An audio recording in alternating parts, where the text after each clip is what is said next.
Welcome to our channel pharma boys. आज हम B pharm 8 semester की बायोस्टैटिक्स को पढ़ेंगे। बायोस्टैटिक्स आज हमारा जो टॉपिक रहेगा यूनिट फर्स्ट का स्टैटिक्स, बायोस्टैटिक्स और फ्रीक्वेंसी डिस्ट्रीब्यूशन रहेगा। तो आइए देखते हैं। पहला हमारा जो टॉपिक है स्टैटिक्स। स्टैटिक्स क्या होता है? Statics is the collection, presentation, analysis and interpretation of numerical data. Statics क्या होता है? किसी भी न्यूमेरिकल डाटा का जो कलेक्शन होता है उसको फिर प्रेजेंटेशन करना, उसका एनालिसिस करना ही स्टैटिक्स कहलाता है। स्टैटिक्स जो है वो स्टेटस वर्ड से डिराइव्ड होता है। स्टेटस मतलब जैसे अगर किसी पर्सन का हम स्टेटस की बात करें तो उसमें आता है जैसे वो कौन है, वो कहाँ से है, कैसा है, मतलब उसके बारे में। तो अगर हम स्टैटिक्स को देखें तो उसमें हम अगर देखते हैं कि एक एग्जांपल के थ्रू हम अगर समझना चाहते हैं तो अगर हम रिज़ल्ट ले लें, किसी का, एक बच्चे का रिज़ल्ट अगर लें जो उसने एग्ज़ाम क्लियर किए, उसमें कई सारे सब्जेक्ट होते हैं, उसके मार्क्स आए हुए हैं, वो जो उसका रिज़ल्ट बना रहा है, सपोज़ उसकी क्लास टीचर अगर बना रहे हैं तो जो क्लास टीचर वो बना रहे हैं वो उसका सब्जेक्ट टीचर से उसका नंबर कलेक्ट करेगा। ये हो गया, आपका कलेक्शन हो गया। फिर उसको वो प्रेजेंट करेगा, एक शीट बनाएगी उसकी, मतलब एक टेबल फॉर्म में उसको कन्वर्ट करेगा उस रिज़ल्ट को सारे बच्चों की, उसको कहेंगे हम प्रेजेंटेशन। अगर फिर उसके बाद उसकी एनालिसिस होगी, उसके परसेंटेज निकाला जाएगा कि उसने कितना परसेंटेज गेन किया है, तो उसको कहते हैं एनालिसिस। उसकी एनालिसिस हो गई उसकी। और उसके बाद जो इंटरप्रिटेशन मतलब हो गया कि उसका कंक्लूजन निकालना, मतलब वो पास है फेल है, ये आपका हो गया स्टैटिक्स। मतलब स्टैटिक्स जो है रॉ डाटा से फॉर्म किया जाता है। जो डाटा जो कलेक्ट होता है वो ओरिजिनल फॉर्म में होता है, उसी को रॉ डाटा कहते हैं। जो ओरिजिनल फॉर्म में हमने कलेक्ट किया है, जो सब्जेक्ट टीचर से जो कलेक्ट किया जो डाटा, वही हो गया हमारा। उसको एक रिजल्ट फॉर्म में बनाना ही, उसको प्रेजेंट करना, उसकी एनालिसिस करना, उसको इंटरप्रिटेशन करना ही स्टैटिक्स हो गया। स्टैटिक्स जो होते हैं वो दो टाइप के होते हैं। Descriptive statics. डिस्क्रिप्टिव स्टैटिक्स में जो होता है, इसमें जो होता है जो डाटा हमें मिलता है वो समरी फॉर्म में मिलता है। जैसे इसके एग्जांपल जो हो गए मीन, मीडियन, मॉड हो गए। और फिर इन्फ्रेंशियल स्टैटिक्स जो होता है, इन्फ्रेंशियल स्टैटिक्स को जो डिस्क्रिप्टिव स्टैटिक्स जो हमने बताया उससे जो हमें कंक्लूजन ऑब्टेन होता है। जैसा कि मैंने बताया था कि लास्ट में हमें रिजल्ट मिलता है, जो कंक्लूजन उसका मिलता है, जो ऑब्टेन होता है, उसे ही इन्फ्रेंशियल स्टैटिक्स कहते हैं। इसमें हम हाइपोथेसिस की टेस्टिंग, हाइपोथेसिस टेस्टिंग करते हैं, जो मतलब टारगेट को, इसमें एनालिसिस करते हैं टारगेट को बेसिकली। तो हमारा नेक्स्ट टॉपिक है बायोस्टैटिक्स। ये एक इम्पॉर्टेंट टर्म है। बायोस्टैटिक्स दो वर्ड से मिलकर बना हुआ है, बायो और statics. Bio means medical field, और जब हम स्टैटिक्स को या स्टैटिक्स के टूल को बायोलॉजिकल या मेडिकल साइंस के फील्ड में अप्लाई करते हैं उसे हम बायोस्टैटिक्स कहते हैं, जो इट इंक्लूड ह्यूमन बायोलॉजी और पब्लिक हेल्थ। अगर हम एग्जांपल लें इसका, तो हम कोरोना में जैसे देख रहे थे, जो कोरोना में हमें रोज़ नए नए चार्ट्स मिल रहे थे, नए नए हमें फैक्ट मिल रहे थे कि कितने पेशेंट वैक्सीनेटेड हुए, कितने पेशेंट की डेथ हुई। ये सब उसी के बेस पे है, ये बायोस्टैटिक्स के अंडर ही आता है। इसमें जैसे एक फिर हमारा देखते हैं मेडिकल स्टैटिक्स हो गया। जब हम स्टैटिक्स की हेल्प से मेडिसिन या वैक्सीन की एफिकेसी को डिटरमाइन करते हैं तो उसे हम मेडिकल स्टैटिक्स कहते हैं। जैसे कि वही मैंने कोरोना की बात ली, तो वैक्सीन, कितने लोग वैक्सीनेटेड हुए, उसकी एफिकेसी को चेक करते हैं। ये रॉ डाटा कलेक्ट करके हम इसको एनालाइज करते हैं। फिर हमारा आता है हेल्थ स्टैटिक्स। हेल्थ स्टैटिक्स में क्या होता है? इसमें हम पब्लिक हेल्थ इंपॉर्टेंस के बारे में इंफॉर्मेशन कलेक्ट करते हैं। इससे मतलब वही बात हुई, अगर हम डाटा कलेक्ट करे रहेंगे तो उससे हमें पब्लिक हेल्थ के लिए इंपॉर्टेंस के बारे में इंफॉर्मेशन कलेक्ट करने में आसानी होगी, मतलब चार्ट बनाने में आसानी होगी। और जो application and use of biostatics जो होते हैं, जैसे नॉर्मल वैल्यूज़ को फाइंड कर सकते हैं। एज एग्जांपल, जो हमारे पहले अगर वो देखा जाए, ब्लड प्रेशर की जो नॉर्मल वैल्यू थी 120/80 थी, बट धीरे धीरे अगर देखा जाए नॉर्मल लाइफ स्टाइल चेंज हो रही है और जो हमारा नया नया सिनेरियो आ रहा है और उसको एनालाइज हुआ, जो डाटा कलेक्ट हुए उससे 10 पॉइंट का वो एवरेज, मतलब 10 पॉइंट का ऊपर नीचे हुआ है, 130/90 अब हमारा वो एवरेज जो हो गया है। तो ऐसे ही ये सब हमारे बायोस्टैटिक्स की एप्लीकेशन में आता है। इसमें न्यू ड्रग की एफिकेसी, पोटेंसी पता करते हैं, वैक्सीन के यूजफुलनेस को पता करते हैं। ये हमारे एप्लीकेशन है। अब नेक्स्ट टॉपिक हमारा है फ्रीक्वेंसी डिस्ट्रीब्यूशन। फिर हम अपनी थर्ड टॉपिक देखते हैं, फ्रीक्वेंसी डिस्ट्रीब्यूशन। फ्रीक्वेंसी क्या होती है? फ्रीक्वेंसी जो होती है, जैसे किसी भी चीज़ को फ्रीक्वेंसी क्या है, एक पार्टिकुलर काम को कितनी बार किया जा रहा है, कोई पार्टिकुलर वैल्यू किसी डाटा में कितनी बार आ रही है, इसी को फ्रीक्वेंसी ऑफ दैट नंबर कहते हैं। जैसे हम दिन में कोई चीज़ कितनी बार कर रहे हैं तो वो हमारी फ्रीक्वेंसी हो गई। जैसे अगर हम दो लोग हैं तो अगर जैसे मैं और मेरा फ्रेंड है, तो अगर वो चाय पी रहे हैं, जैसे मैं 2 बार पी रहा हूँ और वो दिन में 3 बार पी रहे हैं, तो ये हमारी फ्रीक्वेंसी होगी चाय की, कि मैं 2 बार पी, मेरी फ्रीक्वेंसी जो नंबर हो जाएगा वो 2 हो जाएगा मेरा, और जो मेरे फ्रेंड का हो जाएगा वो 3 हो जाएगा।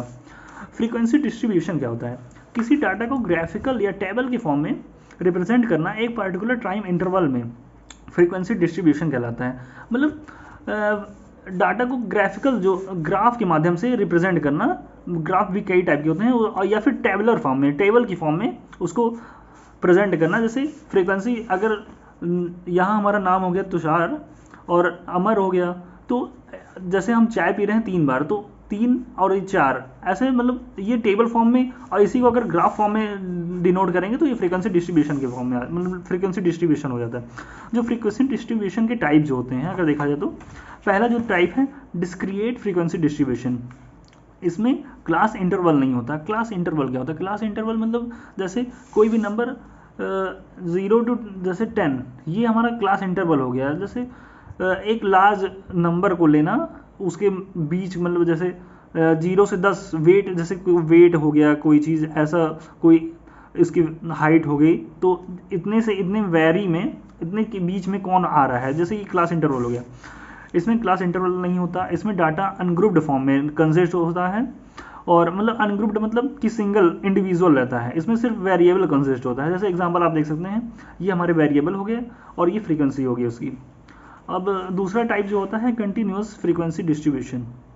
इसमें क्या होता है, ग्रुप्ड फॉर्म में कंसिस्ट होता है, और इसमें क्लास इंटरवल वेरिएबल के फॉर्म में दिया जाता है। ये 2 तरीके का होता है, एक्सक्लूसिव सीरीज और इंक्लूसिव सीरीज। एक्सक्लूसिव सीरीज जो होता है, इसमें अपर क्लास लिमिट सेट नहीं होती, मतलब सेट नहीं होती, तो कुछ टाइम इसमें कन्फ्यूज़न क्रिएट होता है। जैसे अगर देखा जाए, अगर एक्सक्लूसिव का हम एग्जांपल लें, तो अगर देखिए जैसे क्लास इंटरवल फॉर्म में ये होता है, ये कंटिन्यूस फ्रीक्वेंसी डिस्ट्रीब्यूशन का टाइप है। तो एक्सक्लूसिव में हो गया जैसे 0 to 20 और 20 to 40। अगर जो इसमें कन्फ्यूज़न की बात मैंने बोली, तो इसमें देखिए, तो इसमें अगर इसकी फ्रीक्वेंसी 3 है तो इसकी 4, अगर किसी का 20 है तो 20 किस में होगा, तो ये कन्फ्यूज़न इसमें आता है। इसी को इससे आप याद कर सकते हैं एक्सक्लूसिव ई।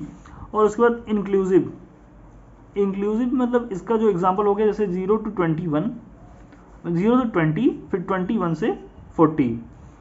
तो इसमें हम आराम से डिनोट कर सकते हैं, 20 को 20 में रख सकते हैं, और फिर 20 के बाद वाला 21 वाले में रख सकते हैं। तो इसका ये एग्जांपल हो गया इंक्लूसिव। वही देखिए इसमें लिखा हुआ है इंक्लूसिव सीरीज। इसमें अपर क्लास लिमिट इंक्लूड होती है। फिर आते हैं हमारा तीसरा type, cumulative frequency distribution. Type of distribution जिसमें हम फ्रीक्वेंसी को टॉप से बॉटम तक जोड़ते, सम करते रहते हैं। जैसे अगर एग्जांपल हम ले लें, अगर ये किसी की फ्रीक्वेंसी दी है 3, 4, 5, 6 ये दिया गया है, तो अगर इसकी क्यूमुलेटिव फ्रीक्वेंसी निकालनी है, जैसे यहाँ पे हम अगर नाम लिख देते हैं TAPQ। अब जैसे T ने कोई काम 3 बार किया, A ने 4 बार किया, P ने उसी को 5 बार किया, Q को 6 ने किया, तो ये एक टोटल आउटकम हो गया। तो अगर क्यूमुलेटिव फ्रीक्वेंसी निकाली तो इसका T हो गया, मतलब पहला तो वो रहेगा, फिर उसके बाद सम होता रहता है, फिर ये दोनों सम होकर यहाँ लिखा जाएगा, जो टोटल हो जाएगा, मतलब 3, 4, 7। मतलब किसी ने चाय पी तो दोनों मिला के 7 पिए, फिर उसके बाद तीनों मिला के कितना, इसको फिर 7 और 5 ये जुड़ जाएगा, तो ये हो जाएगा 12। फिर उसके बाद 5 और 6, मतलब 12 और 6 यहाँ पे 18, जो हमारी क्यूमुलेटिव फ्रीक्वेंसी निकल के आएगी ये आ जाएगी। ये क्यूमुलेटिव फ्रीक्वेंसी डिस्ट्रीब्यूशन हो गया। ये हमारा टॉपिक फ्रीक्वेंसी डिस्ट्रीब्यूशन में एक और है, graphical representation of frequency distribution. ये बेसिकली बहुत कम आता है एग्जाम में, बट फिर भी हम देख लेते हैं इसको। It is the graphical representation of the data that displayed the number of frequency within a given interval। इसमें हम ग्राफिकल रिप्रेजेंट करते हैं, ग्राफ पे रिप्रेजेंट करते हैं। जैसे इसमें कई टाइप के हो जाते हैं। जो पहला टाइप है हमारा हिस्टोग्राम, मोस्टली सबसे ज़्यादा यही आता है, यही आ सकता है, इसमें बहुत आसानी रहती है। जैसे देखिए ये कॉन्टीन्यूस सीरीज़ के लिए यूज़ किया जाता है। ये एक ग्राफ है जो फ्रीक्वेंसी डिस्ट्रीब्यूशन को रिप्रेजेंट करता है। इसमें क्लास इंटरवल कंसिस्ट होता है। जैसे एग्जांपल अगर हम लेते हैं, एग्जांपल है ये इक्वल क्लास इंटरवल के लिए। जैसे इसमें कई टाइप हैं हिस्टोग्राम में भी, ये पहला टाइप हमारा हो गया इक्वल क्लास इंटरवल के लिए। जैसे 0 to 10, 10 to 20, 20 to 30, 30 to 40, 40 to 50। और ये हो गया हमारा क्लास इंटरवल हो गया, ये हमारी हो गई फ्रीक्वेंसी। तो इसमें देखिए, इसमें जो ग्राफ बनता है वो सटा हुआ होता है एक दूसरे से, ये एक दूसरे से सटा हुआ होता है। ये हमारा फ्रीक्वेंसी का साइड हो गया, ये हमारा क्लास इंटरवल का साइड हो गया। ये जो ग्राफ है एक दूसरे से जुड़ा होता है। अब जैसे देखिए 0 to 10 ये 4 पे डिनोट हो रहा है फ्रीक्वेंसी के हिसाब से। हमने यहाँ पे ये 10 to 20 का 7, तो 7 पे डिनोट हो गया। 20 to 30 ये 10 पे डिनोट है, 10 पे डिनोट हो गया। ऐसे ही ग्राफ पे हम डिनोट कर देते हैं, ये बहुत आसान है। इसका दूसरा पार्ट है जैसे हिस्टोग्राम फॉर अनइक्वल इंटरवल। जैसे इंटरवल जो दिया गया है हमारे पास, जैसे एग्जांपल देखें 0 to 10, 10 to 20, अब 20 to 30 यहाँ पे होना चाहिए, बट ये जो अनइक्वल दिया गया उसको पहले हम इक्वल में कन्वर्ट करते हैं। जैसे 0, जैसे हमने यहाँ पे देखिए किया हुआ है 0 to 10, फिर 10 to 20, 20 to 30। जो इसका क्या नाम है, फिर जो इसकी फ्रीक्वेंसी है उसको भी हम डिवाइड कर देते हैं। जैसे अब 20 to 30, फिर 30 to 40, तो 10-10 इसमें दोनों में अलग अलग डिवाइड हो गया। ऐसे ही 40 से 70 तक जो है, 40 से 50, 50 से 60, 60 से 70, ये बहुत आसानी से हम इसको फिर डिवाइड कर देंगे। फ्रीक्वेंसी को भी 3 बार में हो गया, और फिर इसको हम वही ग्राफ पे रिप्रेजेंट कर देंगे, जहाँ हमें पहले की तरह मिल गया सेम क्लास इंटरवल के, इक्वल क्लास इंटरवल के फॉर्म में। तो हम ग्राफ इसका मतलब जुड़ा रहेगा एक दूसरे से, और फ्रीक्वेंसी के अगेंस्ट और क्लास इंटरवल के क्रॉस में हम ग्राफिकल रिप्रेजेंटेशन कर देंगे। ये फिर इंक्लूसिव डाटा के लिए तीसरा अगर पॉइंट देखा जाए इसका, तो इसमें क्लास इंटरवल के पास अपर क्लास लिमिट कंसिस्ट होती है। तो इसमें जो होता है, क्या करते हैं, जो क्लास इंटरवल है इसका एक बेसिकली फार्मूला, जैसे फार्मूला टाइप में ही होता है।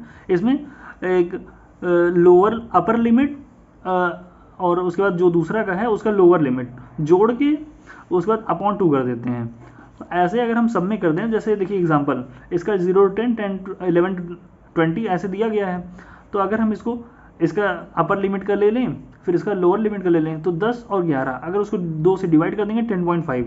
अगर ऐसे ही हम करते चले जाएंगे तो हम सबका एक इक्वल क्लास इंटरवल हमें मिल जाएगा, जो हमें आसानी होगी हिस्टोग्राम फॉर्म करने के लिए। फिर हम उसको ग्राफ पे रिप्रेजेंट कर देंगे। ये फिर दूसरा पार्ट आ गया पॉलीगन। ये हिस्टोग्राम के बाद दूसरा है पॉलीगन। पॉलीगन में क्या होता है, इसमें हम it is another method of frequency distribution by the graphical method. इसमें क्या होता है, जो इसमें कर्व बनाते हैं मिड पॉइंट से। जैसे ये हमारा एग्जांपल अगर हो गया, क्लास इंटरवल हो गया, उसके बाद इसका फ्रीक्वेंसी हो गया। तो ये देखिए इसके जो मिड पॉइंट्स होते हैं, इसमें हम स्पेस देके मिड पॉइंट्स जो होते हैं उसको डिनोट करते हैं, कर्व बनाते हैं पॉलीगन शेप में। इसको बेसिकली इसलिए पॉलीगन इसका नाम दिया गया है, पॉलीगन शेप में बनता है सम टाइम, वरना मतलब मिडिल पॉइंट से ही इसका कर्व बनाते हैं। तो इसमें जैसे हम क्लास इंटरवल के मिडिल पॉइंट वैल्यू को डिटरमाइन करते हैं। जैसे एग्जांपल अगर ले लीजिए, तो 10 से 20 क्लास इंटरवल है, अपॉन 10 + 20 अपॉन 2 कर देंगे, तो ये जो मिड पॉइंट हमारा निकल आता है, ये निकल आया। फिर लाइन ग्राफ क्या होता है, लाइन ग्राफ तो मतलब नाम से ही दिख रहा है लाइन मतलब ग्राफ में लाइन करना। जो पॉइंट्स होते हैं, जैसे लाइन ग्राफ कॉन्टिन्यूस डाटा के लिए मेनली यूज़ किया जाता है। जैसे एग्जांपल हो गया मंथ का लिया है मैंने, और फिर नंबर ऑफ पीसीएम की जैसे सेल के लिया है, जनवरी, फरवरी, मार्च, अप्रैल, मई, जून। जैसे जनवरी में 50,000, 60,000 ऐसे करके लिया। तो ऐसे एक लाइन में जैसे जनवरी में 50,000 ऐसा लाइन ड्रॉ करके हम ग्राफिकल रिप्रेजेंटेशन करते हैं। बार ग्राफ थोड़ा बहुत सिमिलर है हिस्टोग्राम से, बट इसमें क्या है, हिस्टोग्राम में जुड़ा हुआ होता है वो जो बार हमारे बेसिकली बोल सकते हैं, और इसमें बार अलग अलग रहता है। जैसे अब हम एग्जांपल ले लें, ये हमारे सब्जेक्ट हैं, ये नंबर ऑफ स्टूडेंट हैं जो उसमें पास हुए हैं। तो अगर हम एक इसका ग्राफिकल रिप्रेजेंटेशन करें, तो HAP मतलब ह्यूमन एनाटॉमी एंड फिजियोलॉजी में 30, और फार्मास्यूटिक्स में 15, और बायोलॉजी में 20। ये देखिए हम ये बार ग्राफ से हो जाता है। फिर क्यूमुलेटिव फ्रीक्वेंसी कर्व, ये क्यूमुलेटिव फ्रीक्वेंसी डाटा को रिप्रेजेंट करने के लिए यूज़ किया जाता है। जैसे इसमें हम एक ऑर्डिनरी फ्रीक्वेंसी डिस्ट्रीब्यूशन को क्यूमुलेटिव फ्रीक्वेंसी डिस्ट्रीब्यूशन में कन्वर्ट करते हैं। ये दो टाइप के होते हैं, लेस देन ज़ीरो गिव और मोर देन ज़ीरो गिव। इसमें पहले हम क्यूमुलेटिव फ्रीक्वेंसी निकालते हैं, एग्जांपल जो दिया गया हुआ है। जैसे अब अभी मैंने पहले बताया क्यूमुलेटिव फ्रीक्वेंसी कैसे निकाली जाती है। जैसे हमारा फ्रीक्वेंसी ये दिया गया है, तो क्यूमुलेटिव फ्रीक्वेंसी जो इसकी हो जाएगी 4, फिर प्लस होके 11, ऐसे करके प्लस करते करते हो जाएगा। तो इसमें हम क्या केवल करते हैं, पॉइंट रख देते हैं उस पर।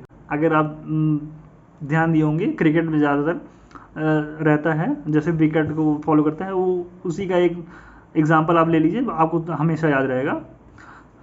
ये रहा हमारा आज का टॉपिक। Thank you. अगर आपको अच्छा लगा हो तो ज़रूर लाइक, सब्सक्राइब और शेयर ज़रूर करें। Thank you.